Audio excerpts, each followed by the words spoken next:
നമസ്കാരം. എല്ലാ സജ്ജനങ്ങൾക്കും സന്ധ്യാദീപത്തിലേക്ക് സ്വാഗതം.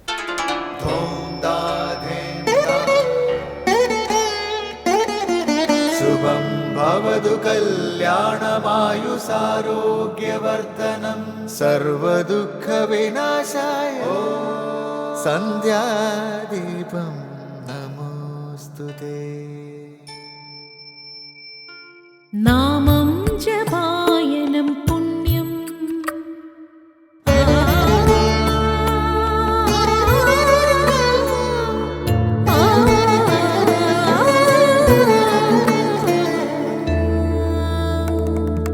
നാമം ജപായനം പുണ്യം നിരുപമദീപാങ്കുരം പോലെ സ്വരശ്രുതിലയവരമതുലം ദീവാങ്കണം മോക്ഷസംഗീതസാരം നീളും വഴിത്താരയിൽ ജീവതാരം മന്ത്രാലാപം മായാവിൻ നിൻ പ്രസാദം.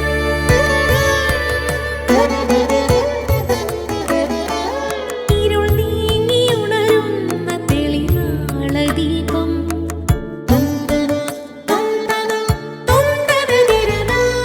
ഇരുൾ നീങ്ങിയുണരുന്ന തെളിനാളദീപം പ്രണവാമൃതം ചൊരിയുന്ന ദീപം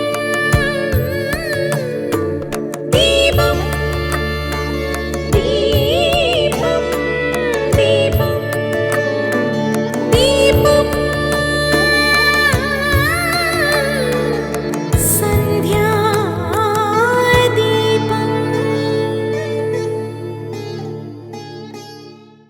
ശബരിമലയിലെ മൂർത്തി സങ്കല്പത്തെക്കുറിച്ച് പലതരത്തിലുള്ള വാദങ്ങളുണ്ട്.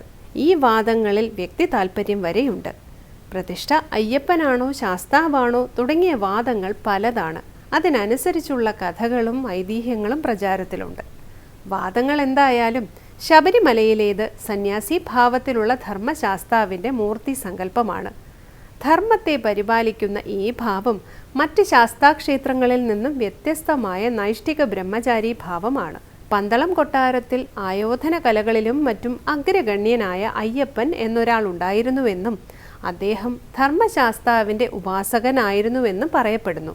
അദ്ദേഹം ശ്രീ ധർമ്മശാസ്താവിൽ വിലയം പ്രാപിച്ചു എന്ന സങ്കല്പമുണ്ട്. ശബരിമല ക്ഷേത്ര സങ്കേതത്തിലിരുന്നാണ് അയ്യപ്പൻ ശ്രീ ധർമ്മശാസ്താവിൽ സമാധി കൊണ്ടതെന്നും വിശ്വസിച്ചു പോരുന്നു. ശബരിമലയിൽ പ്രതിഷ്ഠ നടത്തിയ ആചാര്യൻ കൊടുത്ത സങ്കല്പമല്ല അദ്ദേഹം മറ്റ് ശാസ്താക്ഷേത്രങ്ങളിലെ പ്രതിഷ്ഠകൾക്ക് നൽകിയത്. ഈ ക്ഷേത്രങ്ങളിൽ ദർശനത്തിനെത്തുന്ന ഭക്തന്മാരെ സ്വാമി എന്നും അയ്യപ്പൻ എന്നും വിളിക്കാറുമില്ല. ശബരിമലയിലെത്തുന്നവരെ മാത്രമേ അത്തരത്തിൽ സംബോധന ചെയ്യാറുള്ളൂ. അഞ്ചിൻ്റെയും അപ്പനാണ് അയ്യപ്പൻ എന്നും പറയാറുണ്ട്. 5 എന്ന് വെച്ചാൽ പഞ്ചഭൂതങ്ങൾ.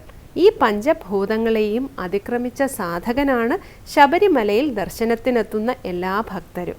തുടർന്ന് നമുക്ക് മാർഗദീപമാകുന്ന ഗുരുവചനം കേൾക്കാം. ആത്മാവിന്റെ ശക്തിയെയും ശുദ്ധിയെയും സങ്കോചിപ്പിക്കുന്ന എല്ലാ പ്രവൃത്തികളും ചിന്തകളും അധർമ്മമാണ്. ആത്മാവിനെ പ്രകാശിപ്പിക്കുന്ന ചിന്തകളും പ്രവൃത്തികളും എല്ലാം ധർമ്മവും. കടിഞ്ഞാണില്ലാത്ത മനസ്സ് എപ്പോഴും നമ്മെ കീഴോട്ട് പിടിച്ചു വലിക്കും. ഒടുവിൽ നമ്മെ കുത്തിക്കൊല്ലുകയും ചെയ്യും. സുശിക്ഷിതമായ മനസ്സ് നമ്മെ രക്ഷിക്കും, സ്വതന്ത്രരാക്കും. ശ്രീ ശങ്കരാചാര്യ രചിച്ച ശിവാനന്ദലഹരിയിലെ ശ്ലോകം ശ്രീ കാവാലം ശ്രീകുമാർ ചൊല്ലുന്നത് കേൾക്കാം.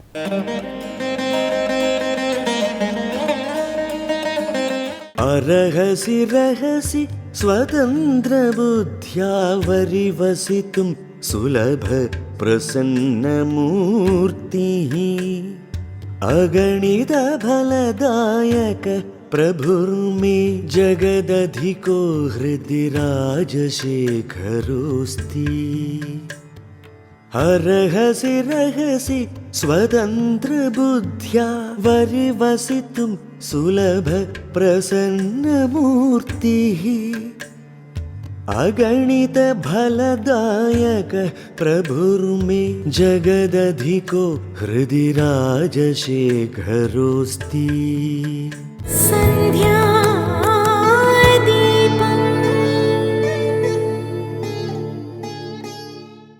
തുടർന്ന് ശ്രീ ശങ്കരാചാര്യരുടെ കൃതികളെ വ്യാഖ്യാനിക്കുന്ന ശങ്കര സ്തോത്രാമൃതം. ഈ ജഗത്തിന് മുഴുവൻ അതിക്രമിച്ചു നിൽക്കുന്ന പ്രസന്നമൂർത്തിയായ രാജശേഖരൻ എൻ്റെ ഹൃദയത്തിൽ വസിക്കുന്നു എന്ന ഭക്തൻ്റെ പ്രാർത്ഥനയെക്കുറിച്ചാണ് ശിവാനന്ദ ലഹരിയിലെ 70-ാം ശ്ലോകത്തിലെ പ്രതിപാദ്യം. അതിനെക്കുറിച്ച് വിശദമാക്കുകയാണ് ഇന്ന് ശങ്കര സ്തോത്രാമൃതത്തിൽ സ്വാമി ചിദാനന്ദപുരി.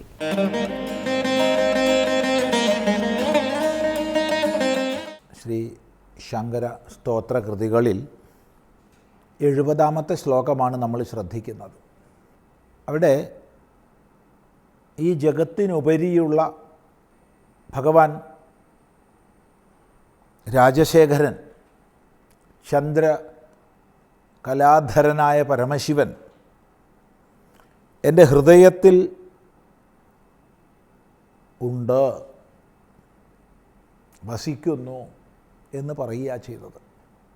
എങ്ങനെയുള്ള എന്ന് ചോദിച്ചാൽ, അരഹസി രഹസി സ്വതന്ത്രബുദ്ധിയാ വരിവസിതും സുലഭ.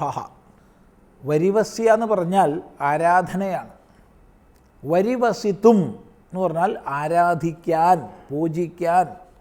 സുലഭ, സുലഭനായ, പൂജിക്കാൻ സുലഭനായ, അനായാസേന പൂജിക്കാൻ സാധിക്കുന്ന. എങ്ങനെയൊക്കെ?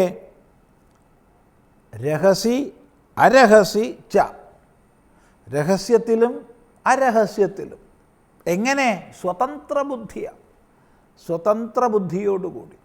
അരഹസ്യത്തിൽ സമൂഹമധ്യത്തിൽ ശിവനെ സങ്കല്പിച്ചുകൊണ്ട് നമുക്ക് ഹോമക്രിയകൾ ചെയ്യാം.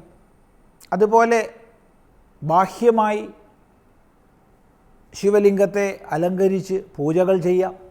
ശിവൻ്റെ ധ്യാനമഗ്നമായിരിക്കുന്ന ഭാവമോ അല്ലെങ്കിൽ നടരാജമൂർത്തിയോ ബാഹ്യമായി ലോകത്തിൽ നമ്മളാൽ പൂജിക്കപ്പെടാം. ഇനി അഷ്ടമൂർത്തിയായിരിക്കുന്ന ഭഗവാന്റെ പഞ്ചഭൂതങ്ങളും സൂര്യചന്ദ്രന്മാരും ജീവാത്മാവും, ഇതാണല്ലോ അഷ്ടമൂർത്തി. ഇവ ചേർന്ന ഭാവത്തോടു കൂടിയ ശിവനെ ബാഹ്യമായി ലോകത്തിൽ കണ്ട് എങ്ങനെ വേണമെങ്കിൽ പൂജിക്കാം. ഇതൊക്കെ അരഹസ്യമുള്ളതാണ്. ഇനി ഇത് തന്നെ രഹസ്യത്തിൽ മന്ത്രോപാസനകളിലൂടെ പൂജിക്കാം.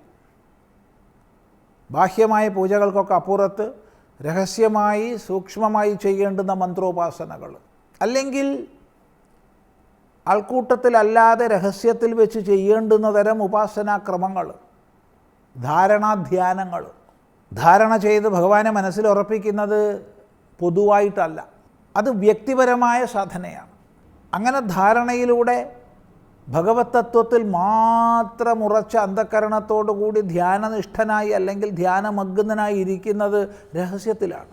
അതുകൊണ്ട് രഹസ്യത്തിൽ പൂജിക്കാൻ പറ്റുന്നു, അരഹസ്യത്തിൽ പൂജിക്കാൻ പറ്റുന്നു. മാത്രവുമല്ല, സ്വതന്ത്രബുദ്ധിയ. ശിവപൂജയ്ക്ക് ഇന്നതൊക്കെ ചെയ്തിരിക്കണം, ഇന്നതൊന്നും ചെയ്തുകൂടാ തുടങ്ങിയ വിധി നിഷേധങ്ങളുടെ ഒരു വേലിക്കെട്ടുകളുമില്ല. ഏത് രൂപത്തിലും ഏത് ഭാവത്തിലും ഭക്തന് ഭഗവാനെ കാണാമോ ആ ഭാവത്തിലൊക്കെ കണ്ട് പൂജിക്കാൻ അധികാരമുണ്ട്.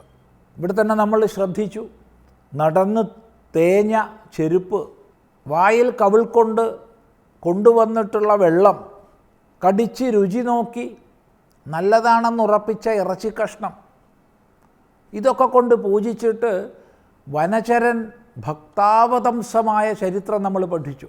താത്പര്യം ഇന്ന രീതിയിലെ, ഇന്ന ഭാവത്തിലെ, ഇന്ന ഗുണഘടനയിലെ ശിവനെ പൂജിക്കാവൂ എന്നില്ല. സാത്വികമായും രാജസികമായും താമസികമായും ശിവപൂജയാവാം. താമസിക വിധാനമനുസരിച്ച് പൂജിക്കാം, രാജസിക വിധാനമനുസരിച്ച് പൂജിക്കാം, സാത്വിക വിധാനമനുസരിച്ചും പൂജിക്കാം. എന്നാൽ പരമാർത്ഥത്തിൽ ശിവനാകട്ടെ ത്രിഗുണാതീതനുമാണ്. അപ്പോൾ അതൊക്കെ മുൻനിർത്തിക്കൊണ്ടാണ് സ്വതന്ത്ര ബുദ്ധിയ എന്ന് പറഞ്ഞത്.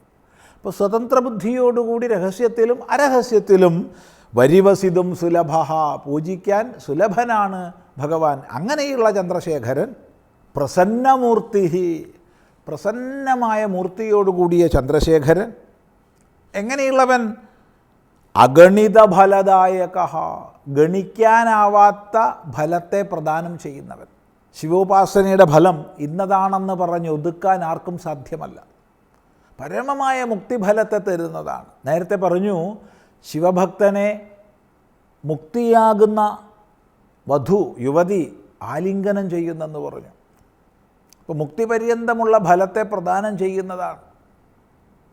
അഗണിതമായിരിക്കുന്ന, ഗണിതമല്ലാത്ത, ഗണിക്കാനാവാത്ത ഫലത്തെ പ്രദാനം ചെയ്യുന്നവനാണ്.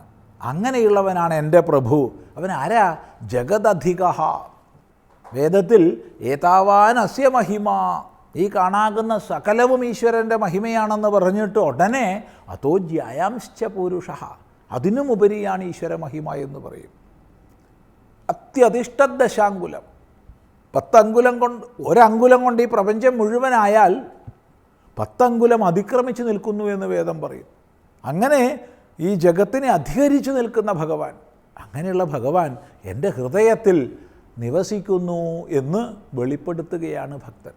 അത് കൃതാർത്ഥതയുടെ പ്രഖ്യാപനമാണ്. തുടർന്ന് നമുക്ക് അടുത്ത പ്രാവശ്യം ശ്രദ്ധിക്കാം.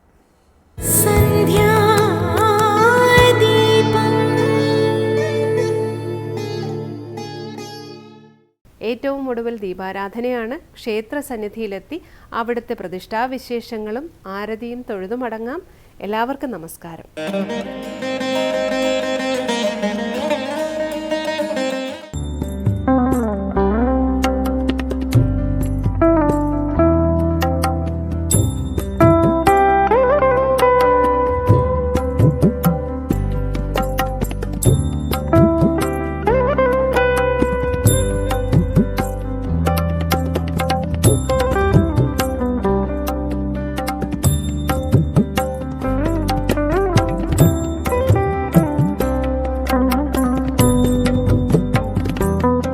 ആധ്യാത്മിക സാഫല്യത്തിന്റെയും അനന്യമായ ആരാധനയുടെയും പവിത്രത നെഞ്ചിലേറ്റുന്ന ഭൂമിയാണ് എരുമേലി. യുഗങ്ങളായി ലോകജനതയുടെ അകക്കാമ്പിൽ ഭക്തിയുടെ ആവേശത്തിന് സൃഷ്ടിക്കുകയും ജീവിതത്തിന്റെ പുണ്യപാപങ്ങളിലേക്ക് അനുഗ്രഹദായകനായി കലിയുഗവരദൻ കുടിയിരിക്കുകയും ചെയ്യുന്ന ഐതിഹ്യ പെരുമയുടെ ഇളനില.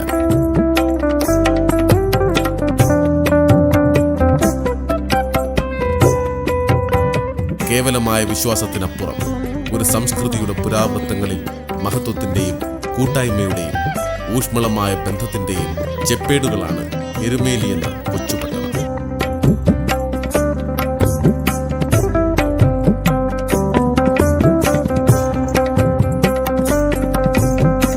വൃശ്ചികത്തിന്റെ കുളിരുണരുന്ന പ്രഭാതത്തോടൊപ്പം എരുമേലിയും അവിടുത്തെ ജീവിതവും മറ്റൊരു നിയോഗത്തിലേക്ക് ഉണരുകയായി.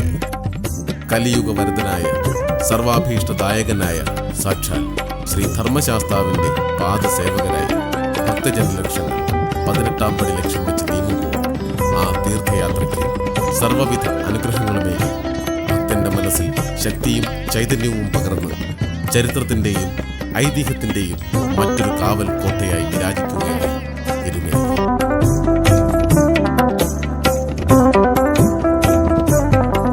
ശബരിമല ശ്രീ ധർമ്മശാസ്താവിനെ ദർശിക്കുവാൻ പോകുന്ന അയ്യപ്പ ഭക്തർ പണ്ടുകാലങ്ങളിൽ സർവ്വസാധാരണമായി തിരഞ്ഞെടുക്കുന്ന വഴിയായിരുന്നു എരുമേലി.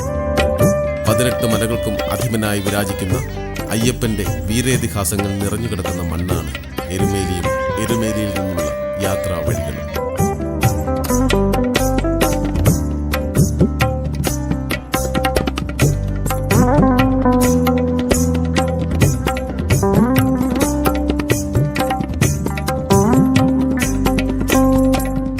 ശബരിമല തീർത്ഥാടനത്തിന് തയ്യാറെടുത്ത് എരുമേലിയിലെത്തുന്ന ഭക്തനെ ഏറ്റവുമധികം ആകർഷിക്കുന്നതാണ് ഇവിടുത്തെ വൈവിധ്യപൂർണമായ ആരാധനാരീതി.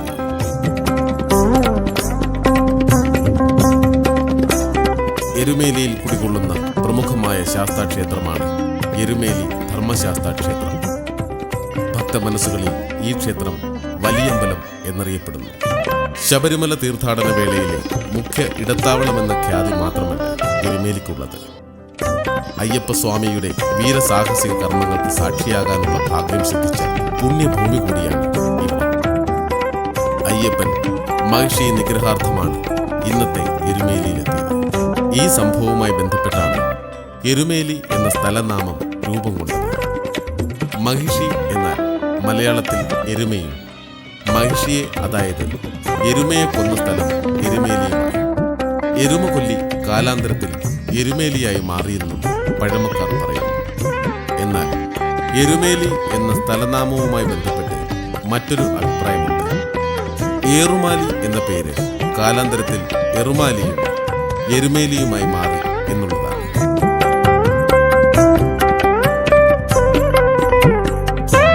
പഴമയും കഥകളും എന്തായിരുന്നാലും എരുമേലി ഓരോ അയ്യപ്പ ഭക്തന്റെ മനസ്സിലും അനവധ്യമായ അനുഭൂതികളെ നെഞ്ചേറ്റുന്ന പുണ്യഭൂമിയാണ്.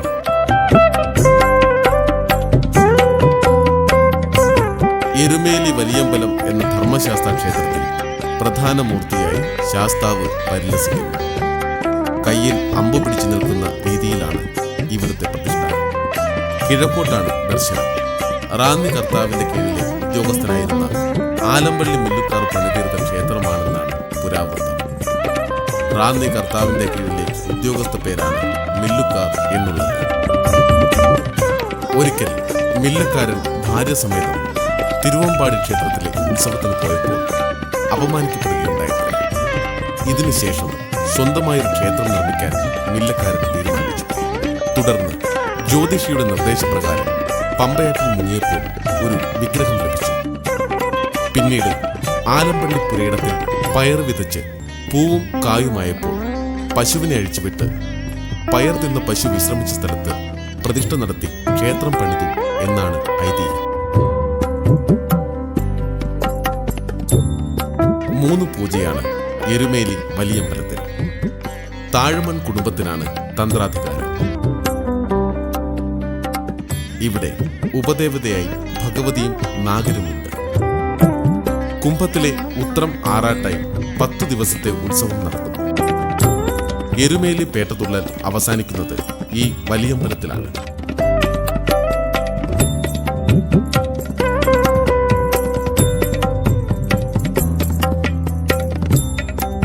എരുമേലിയുടെ ആധ്യാത്മിക ചൈതന്യത്തെ പരിപോഷിപ്പിച്ച് വിളങ്ങുന്ന മറ്റൊരു ക്ഷേത്രമാണ് പേട്ട ധർമ്മശാസ്ത്ര ക്ഷേത്രം.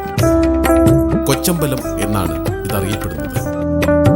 എരുമേലി വലിയമ്പലത്തിന്റെ 1.5 കിലോമീറ്റർ അകലെയാണ് കൊച്ചമ്പലം.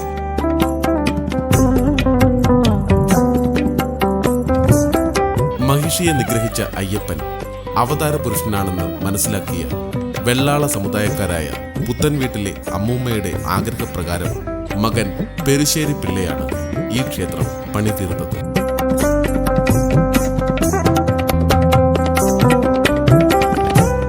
എരുമേലിയിലെ പേട്ട ധർമ്മശാസ്ത്ര ക്ഷേത്രവും ഇതിനടുത്ത് സ്ഥിതി ചെയ്യുന്ന പുത്തൻ വീടും തമ്മിൽ ഐതിഹ്യ ചർച്ചയിൽ വിളങ്ങി നിൽക്കുന്നു.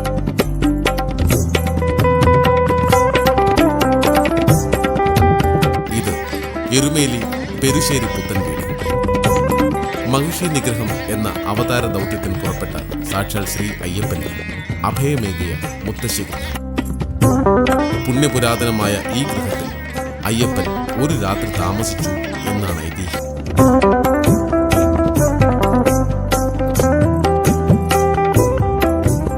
തന്റെ പോറ്റമ്മയായ പന്തളം രാജ്ഞിയുടെ അസുഖത്തിൽ പുലിപ്പാൽ കൊണ്ടുവരാൻ അയ്യപ്പൻ നിയുക്തനായി. ഈ യാത്രക്കിടയിൽ അയ്യപ്പൻ ഇന്നത്തെ എരുമേലിയിലെത്തി. അക്കാലം ഇവിടം നിബിഡ വനമായിരുന്നു അത്രേ. വനപ്രദേശമായിരുന്ന ഇവിടെ മഹിഷി എന്ന ഭീകരരൂപിയുടെ കേളീരംഗമായിരുന്നു. പുരുഷ വിദ്വേഷിയായിരുന്ന മഹിഷി ഈ നാട്ടിലെ പുരുഷന്മാരെ നിഗ്രഹിച്ച് വിളയാടി.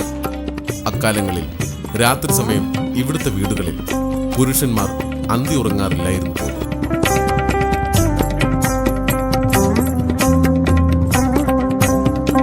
ഈ വിധം ഭയപ്പാടിന്റെയും കഷ്ടതയുടെയും പശ്ചാത്തലത്തിലേക്കാണ് അയ്യപ്പൻ പന്തളത്തു നിന്നും പുലിപ്പാൽ അന്വേഷിച്ച് ഇവിടെ എത്തുന്നത്.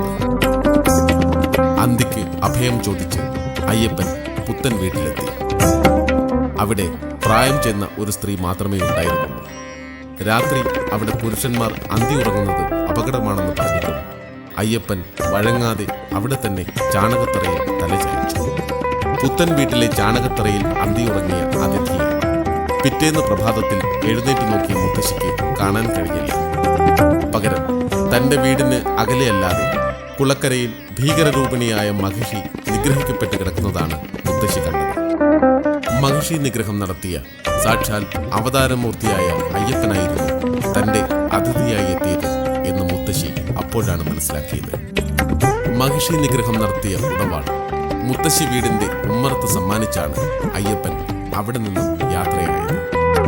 ഈ ഉടവാൾ ഇന്നും പുത്തൻ വീടിന്റെ നിലവറയിൽ പീഠത്തിൽ സൂക്ഷിച്ചിരിക്കുന്നത് ഭക്തജനങ്ങൾക്ക് ദർശിക്കാവുന്നതാണ്.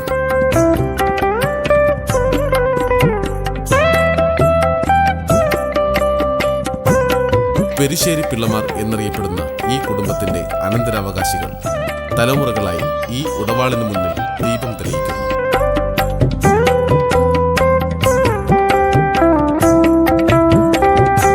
തറനിരപ്പിൽ നിന്നും ഉയർന്ന് തടികൊണ്ട് തീർത്ത ഭിത്തികളാൽ 4 മുറികളുള്ളതാണ് പുത്തൻ വീട്. 1994 നടത്തിയ ദേവപ്രശ്നത്തിൽ പെരുശ്ശേരി പുത്തൻ വീട്ടിൽ അയ്യപ്പ സാന്നിധ്യമുള്ളതായി തെളിഞ്ഞിരുന്നു. തുടർന്ന് പുത്തൻ വീട് മുത്തശ്ശിയുടെ ആഗ്രഹപ്രകാരം മകൻ ക്ഷേത്രം നിർമ്മിക്കുകയും ഇന്നത്തെ പേട്ട ധർമ്മശാസ്ത്ര ക്ഷേത്രമായി മാറുകയും ചെയ്തു.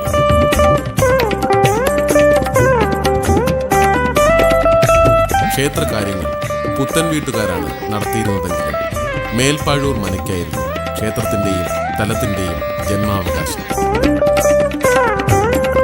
ശബരിമലയിൽ നായാട്ടുവിളി നടത്താനുള്ള അവകാശം ഈ പുത്തൻ വീട്ടുകാർക്കാണ്. 1935 തിരുവിതാംകൂർ ദേവസ്വം ബോർഡ് കൊച്ചമ്പലത്തിന്റെ ഭരണം ഏറ്റെടുത്തു. ദേവസ്വം ബോർഡ് കൊച്ചമ്പലം ഏറ്റെടുത്തപ്പോൾ ക്ഷേത്രത്തിന്റെ വെടിവഴിപാട് നടത്താനുള്ള അവകാശം പുത്തൻ വീട്ടുകാർക്ക് വിട്ടുകൊടുത്തിരുന്നു. കാലക്രമേണ ഈ അവകാശവും ബോർഡ് പിൻവലിച്ചു.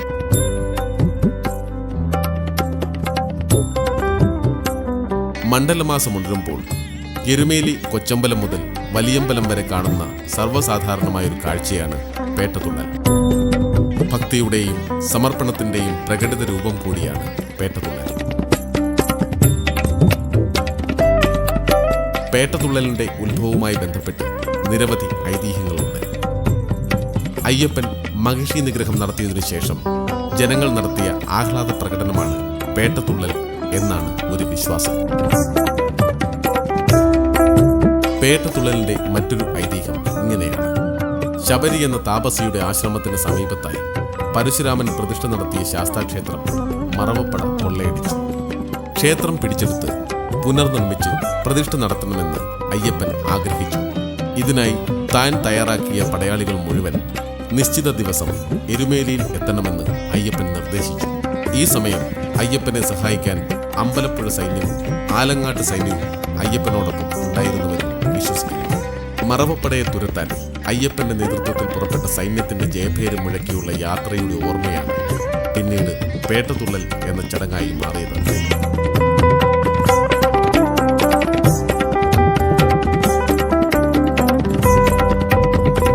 പേട്ടതുള്ളലിനെ കുറിച്ച് പറഞ്ഞു കേൾക്കുന്ന മറ്റൊരു കഥ ഈശ്വരപ്രീതിക്കായി മാറ്റിവെക്കുന്ന വിഭവങ്ങൾ ആഘോഷപൂർവ്വം എത്തിക്കുന്ന ചടങ്ങാണ് പേട്ടതുള്ളൽ എന്നുള്ളതാണ്.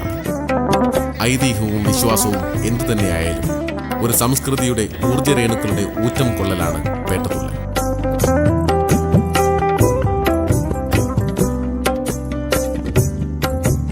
ആദ്യകാലങ്ങളിൽ ധനു 27 മാത്രമായിരുന്നു പേട്ടതുള്ളൽ. പിന്നീട് ധനു 20 മുതൽ 30 വരെ രാപ്പകൽ ഭേദമന്യേ പേട്ടതുള്ളലായി. ഇപ്പോൾ മണ്ഡലം തുടങ്ങുന്നത് മുതൽ അയ്യപ്പ ഭക്തന്മാർ പേട്ടതുള്ളാറുണ്ട്. പേട്ട തുള്ളിക്കഴിഞ്ഞതിനു ശേഷം ഭക്തസംഘങ്ങൾ എരുമേലിയിൽ നിന്നും പരമ്പരാഗത വഴിയിലൂടെ ശബരി സന്നിധാനത്തിൽ കലിയുഗ വരദനായ സാക്ഷാൽ ശ്രീ ധർമ്മശാസ്താവിന്റെ ശരണപങ്കജങ്ങളിൽ അഭയം തേടാനായി യാത്ര തുടരുന്നു.